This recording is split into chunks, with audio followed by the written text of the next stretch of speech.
Bab 21. Bocah bau, tahukah kamu apa yang kamu bicarakan? Palsu, percaya atau tidak, seseorang akan segera membawamu pergi atas nama menyebarkan desas-desus? Saya tidak berpikir Anda memiliki ketenangan pikiran ketika Anda datang ke Derentang hari ini. Wajah gadis itu penuh dengan kemarahan dan penghinaan. Menurutnya, Ye Chen adalah sampah yang bodoh. Coba hujat Derentang dengan kelakuannya ini. Penjaga keamanan tidak jauh juga memperhatikan Ye Chen. Tepat ketika dia akan datang untuk mengambil Ye Chen, lelaki tua yang terbangun dari keterkejutan itu melambai dan menyuruh mereka mundur. Orang tua itu melirik Ye Chen dengan makna yang dalam, dan berkata dengan serius, "Anak muda, kamu bisa makan nasi tanpa pandang bulu, tetapi kamu tidak bisa berbicara omong kosong. Sejujurnya, saya Jurende, pemilik Jiangcheng Derentang, dan lukisan ini adalah apa yang saya menghabiskan banyak uang.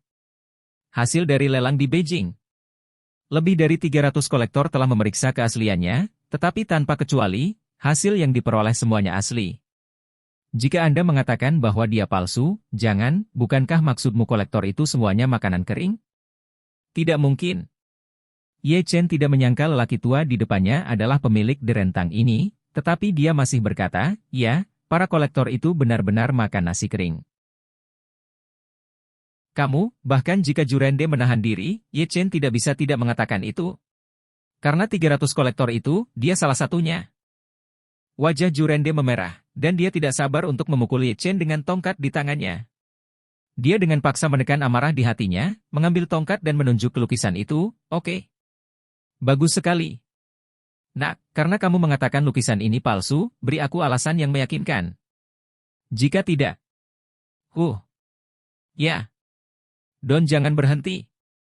Melihat kakeknya seperti ini, gadis muda itu dengan cepat mendukung Jurende dan berkata dengan lembut, "Kakek, jangan marah, kata dokter kamu tidak boleh emosional, omong kosong apa yang kita bicarakan dengan udik desa ini, perhatikan aku.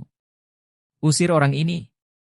Setelah berbicara, gadis itu menendang keluar, dan yang mengejutkan Ye Chen, tendangan gadis itu sebenarnya memiliki rasa marah. Prajurit kuno lainnya. Menariknya, ternyata keluarga di belakang Jurende tidak sesederhana itu. Ketika lelaki tua itu melihat bahwa cucunya benar-benar menggunakan kekuatan itu, wajahnya sangat berubah, tetapi dia tidak bisa menghentikannya. Dia tiba-tiba menyesalinya. Lagi pula, jika dia mundur, anak di depannya tidak akan berguna jika dia tidak mati. Gadis ini telah belajar seni bela diri dari pria besar di provinsi Jiangnan sejak dia masih kecil. Patut disebutkan, ketika saatnya tiba, mari kita urus pemakaman keluarga anak ini untuk jutaan, dan itu juga bisa dianggap sebagai jaminan bagi orang tua anak itu selama sisa hidup mereka. Layar berbalik. Kaki gadis itu hendak mendarat di tubuh Ye Chen, dan Ye Chen tidak bergerak sama sekali, tampak ketakutan. Gadis itu sangat menikmati momen ini, dia suka melihat sampah semacam ini dengan ngeri. Dia telah tumbuh sejak dia masih kecil. Dan dia tidak tahu berapa banyak pria yang tidak tahu bagaimana mengalahkan langit dan bumi. Dia bahkan tidak menyayangkan anak-anak dari keluarga besar itu, belum lagi ini. Anak yang tampaknya tidak memiliki latar belakang.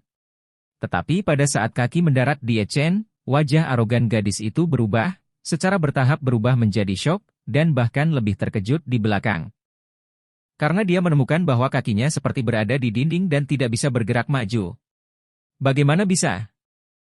Kekuatan kakinya cukup untuk melumpuhkan 2 karung pasir padat. Tapi sekarang, tidak peduli seberapa keras dia mencoba, tidak mungkin untuk bergerak maju. Ye Chen menggelengkan kepalanya tanpa daya, dan bahkan berkata, tidak baik bagi seorang gadis untuk mengolah seni bela diri pria semacam itu, mungkin dia akan menjadi sia-sia di masa depan, saya hanya akan mengingatkan Anda sekali.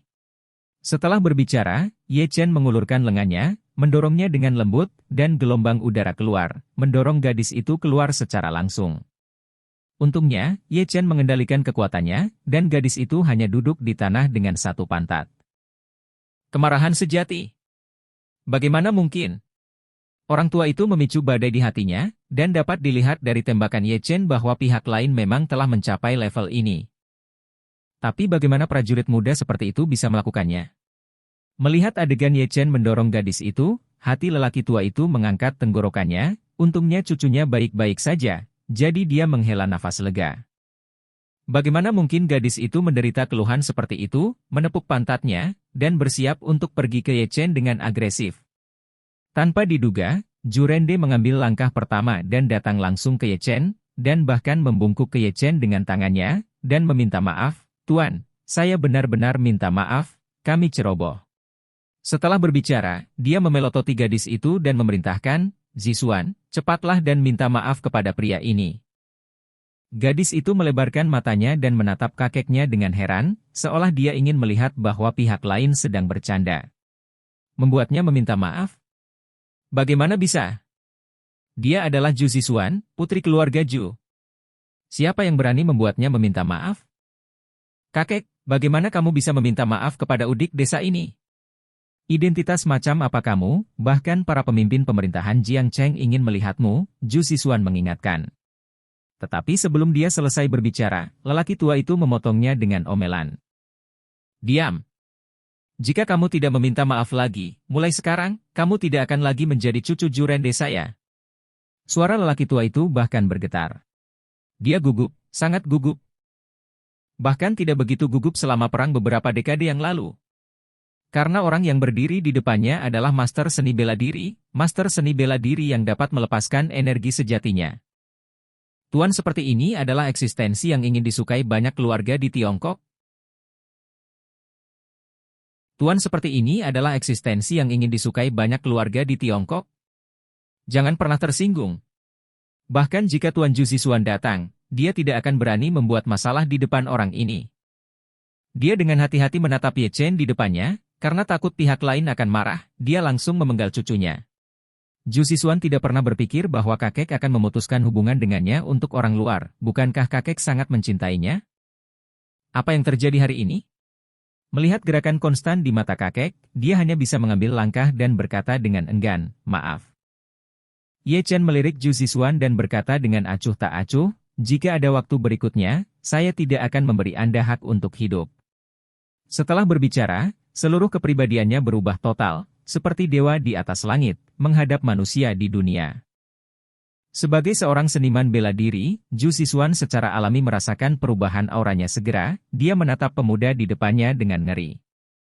Apalagi dibandingkan dengan temperamen tuanya, celahnya seperti parit. Bagaimana bisa? Apakah ada orang di dunia ini yang lebih kuat dari seorang master? Dan berapa umur orang ini, bagaimana dia melakukannya pada usia seperti itu? Punggungnya basah kuyup tanpa sadar, dan kain sifon bagian atas hampir dekat dengan tubuhnya, agak transparan. Zhu Rende juga berkeringat dingin sepanjang seluruh proses. Melihat bahwa Ye Chen tidak berniat untuk mengejarnya, dia mengambil napas dalam-dalam dan menangkupkan tangannya. "Terima kasih, Tuan, telah mengangkat tangan Anda, dan saya pasti akan melakukannya." Mendisiplinkan Zisuan lebih banyak di masa depan. Ye Chen tidak berbicara, dan saat dia hendak berbalik, suara Zhu Rende terdengar lagi di telinganya. "Tuan, tolong tunggu sebentar." Ye Chen sedikit mengernyit, tidak berbalik, dan berkata langsung, "Apakah ada yang lain?" Zhu Rende buru-buru melangkah maju, datang ke sisi Ye Chen, dan berkata dengan hati-hati, "Tuan, Anda baru saja mengatakan bahwa lukisan ini palsu. Saya ingin tahu, di mana Anda menemukannya?" Alasan mengapa dia mengatakan ini bukan untuk melukis, tetapi untuk menjaga Ye Chen sebagai pribadi. Bab 22. Jika keluarga Jiang Chengju mereka berteman dengan seorang master seni bela diri, status mereka di Jiang Cheng pasti akan meningkat. Terlebih lagi, dalam beberapa tahun terakhir, bisnis bahan obat keluarga Zhu di Jiang Cheng lesu, dan keluarga Zhu di provinsi Jiangnan telah memiliki beberapa pendapat, dan bahkan mungkin membuang sampingan keluarga Jiang Chengju. Lalu kemana Zhu Rende harus pergi? Hanya dengan berteman dengan orang-orang muda di depan mereka, apa yang disebut agunan keluarga Zhu memenuhi syarat untuk masuk ke mata keluarga Zhu di provinsi Jiangnan. Ye Chen berpikir sejenak, tetapi berbalik dan berkata kepada Zhu Rende, "Jika kamu ingin mengetahui kebenarannya atau tidak, ambillah lukisan ini dan berikan kepadaku, dan aku akan membuktikannya kepadamu." Tanpa ragu-ragu, Zhu Rende memerintahkan seseorang untuk menurunkan lukisan itu dan menyerahkannya kepada Ye Chen. Dia tahu betul bahwa bahkan jika lukisan ini nyata, itu tidak berharga di depan orang-orang muda. "Tuan, tolong beritahu saya. Sebelum Jurende selesai berbicara, Ye Chen langsung merobek lukisan bernilai puluhan juta menjadi dua. Adegan ini membuat semua orang ketakutan. Penjaga keamanan yang mengambil lukisan itu ditutup matanya. Pelanggan dalam antrian juga tercengang. Bahkan detak jantung dokter tua Tiongkok yang sedang memeriksa denyut nadi lelaki tua itu hampir berhenti. Nima, ini adalah harta karun toko kota Derentang. Jika Anda mengatakan merobeknya tanpa negosiasi, Anda merobeknya, dan merobeknya di depan bos kami Jurende. Sial, bukan itu caramu mencari kematian. Saat Satpam hendak memulai, Jurende memelototinya, jangan ganggu tuan. Kembalilah ke posmu. Ketika penjaga keamanan mendengar kata, Pak, sudut mulutnya berkedut. Nima, apakah masalah bagi anak ini untuk berusia 20 tahun, dan Tuan Ju benar-benar memanggilnya dengan gelar kehormatan? Ye Chen, terlepas dari reaksi orang-orang di sekitarnya, menemukan selembar kertas kecil langsung dari celah di lukisan itu.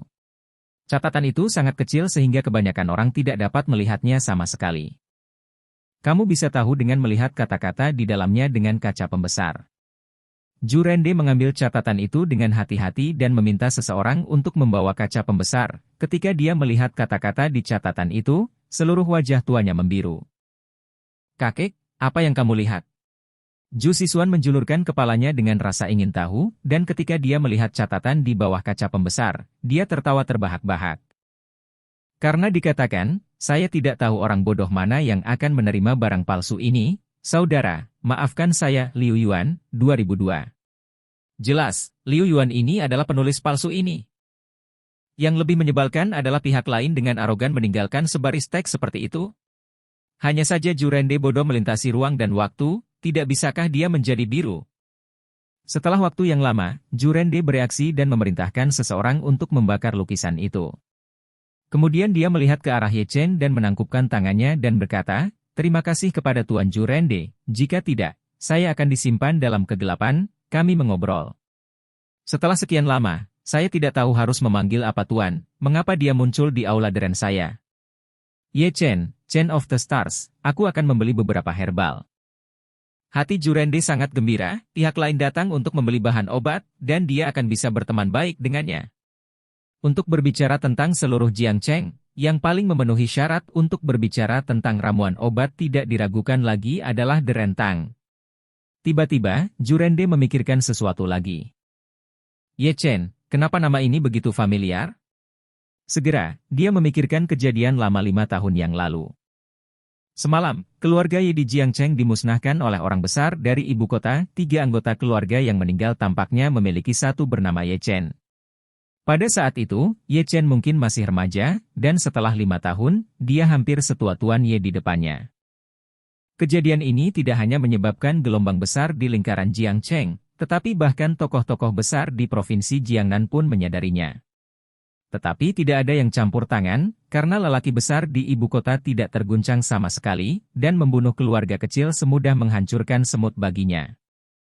Keluarga Ju di provinsi Jiangnan juga secara khusus memintanya untuk diam-diam menyelidiki keluarga Ye yang menghancurkan keluarga tersebut, sehingga Jurende tahu betul apa yang terjadi pada keluarga Ye di Jiangcheng. Almarhum Ye Chen memiliki evaluasi yang sangat rendah di Jiangcheng. Meskipun dia dianggap sebagai tuan muda dari keluarga Jiangcheng, dia diejek dan dimainkan oleh anak-anak keluarga yang tak terhitung jumlahnya. Saya mendengar bahwa pihak lain autis karena ini, dan mencoba bunuh diri beberapa kali. Orang yang sia-sia, kematian juga semacam kelegaan. Jurende memandang pemuda yang berdiri di depannya lagi, menggelengkan kepalanya, dan menghela nafas, mengapa 2 orang dengan nama yang sama sangat berbeda statusnya. Satu adalah sampah yang diinjak-injak oleh banyak orang di Jiangcheng, dan yang lain bertanggung jawab atas segalanya, master seni bela diri yang telah naik ke puncak langit, sayangnya. Jurende tidak tahu bahwa Ye Chen di depannya adalah sampah yang diinjak-injak oleh banyak orang saat itu. Omong kosong itu kembali.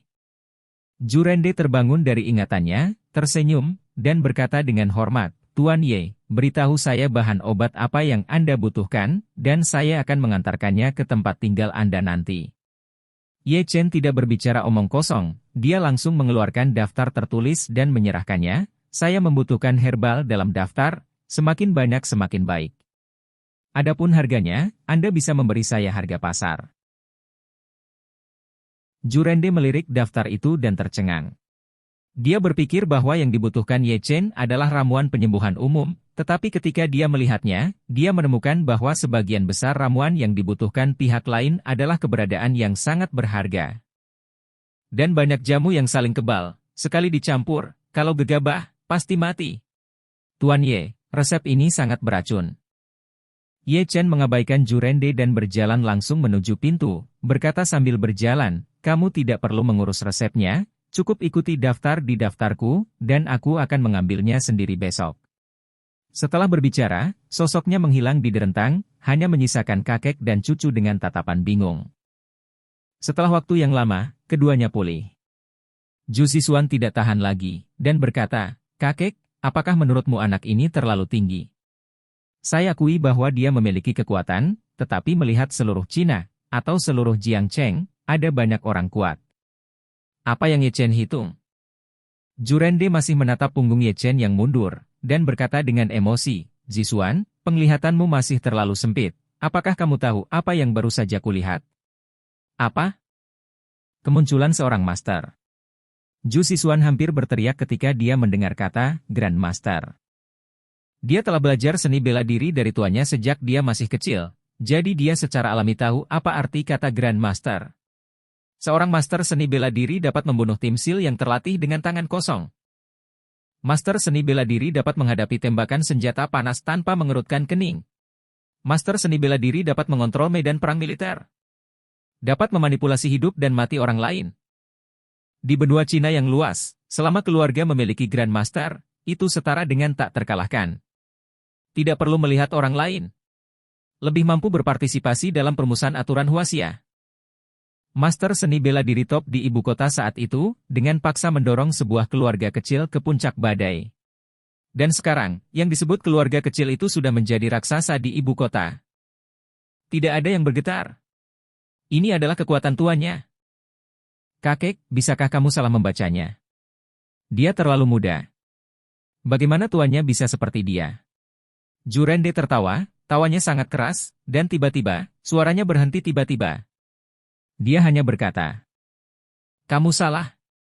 Dia bukan seorang master, tetapi keberadaan yang lebih menakutkan daripada seorang master. Dia baru berusia 20 tahun, jika kamu memberinya 20 tahun lagi. Apa artinya yang ada di ibu kota? Zixuan. Ingat. Mulai hari ini dan seterusnya, keluarga Zhu kita akan memenangkan orang ini bagaimanapun caranya.